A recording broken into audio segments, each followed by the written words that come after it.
love. So for today, I'm going to show you the tiniest plant that I have in my home garden. It's the Gilliesii.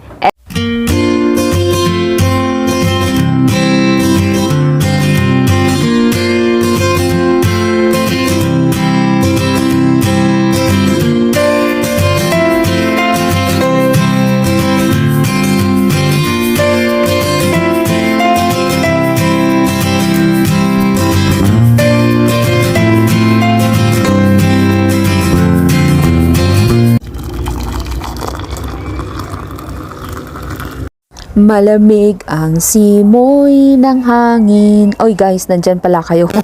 Tara na, magkape na tayo sa ating garden. Bitbit ng ating mga kape at nako, tara magkwentuhan na tayo. Hi mga garden, so this is Sardinerang Nanay once again. Welcome to our home, our garden. So we believe that all plants grow with love. So for today, I'm going to show you the tiniest plant that I have in my home garden. It's the Gilliesii. It's a family of Portulaca actually. So it's very tiny. Look at that. Okay, this is the mother plant actually. It's been years. Yeah, it's been almost 2 years here in the pot, and it's still very tiny because I maintain it by cutting it and propagate it, and then to maintain the purple color we have to put them in full sun that receives actually 6 hours to 8 hours of sunlight, and water it once a week. Or what I do with mine is that they are in filtered light, wherein it receives actually 4 hours of sunlight. Okay, 4 hours, yes. Then but what I do is that I water it every 2 weeks, okay, so that I can achieve the purple color, and I achieve it. Okay, so I'm going to show you how to propagate this one. Okay, the first thing is that the soil mix. I have the soil mix here for the Gilliesii is the 30% pumice, and then the rest will be vermicast, loam soil, like that. What else? Carbonized rice hull if you are in the lowlands, and if you have access to alnos tree composted leaves, you can add also like 20% of it. Okay, so what I do is that I water first the soil so that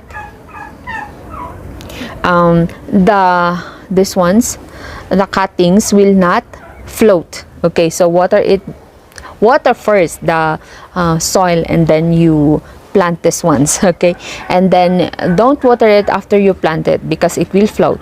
You water it na lang after a week or 2, but after a week would be good. So this is what I do so that they will not float. You cut it there, from there, and then this one I already watered. This one diniligan ko na ito, and then itutusok mo na lang. You just plant it there like that. So in 2 weeks okay na yan, may mga ugat-ugat na yan. In 2 weeks time there will be new roots. So ganun lang. So this one we already watered the soil, so after planting we will not water it, okay, because the small plants or the tiny plants will just float. Okay, and then to maintain the your plant, so that the aphids will not be there to stay there, because this is the favorite spot for mealybugs and aphids. What I do is that in my soil mix I add also Starkle G. I have the vlog before, the previous vlog, about using Starkle G as a soil mix to prevent mealybugs and aphids. Check the description below.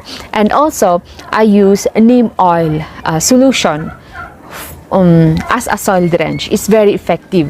I have here a neem oil. It's from the Agri-Fee.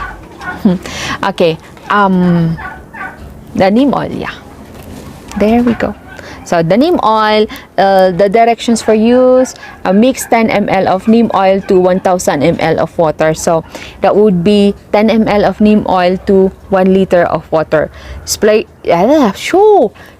solution to leaves and soil once a week.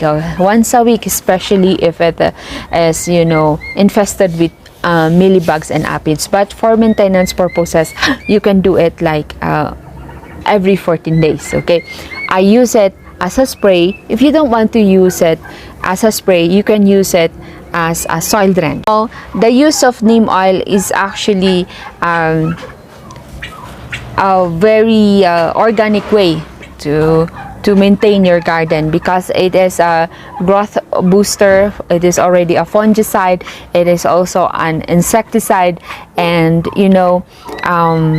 a good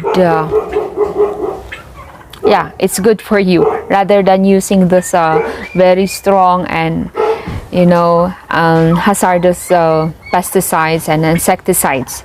Since we are just a home garden, I suggest that we only use organic pesticides and insecticides in our home garden. And I also use neem oil in my begonias. Look at this. Begonias, okay. Actually, succulents and begonias have something in common. That is, they store water in their leaves, stems, and roots. So, they just need to be watered once a week or every other week. So it depends on the humanity. It depends on the humidity in your area. Okay, so here in the Philippines, we have the rainy season and the summer. Okay. So what else are we going to discuss about the succulents? Oh well.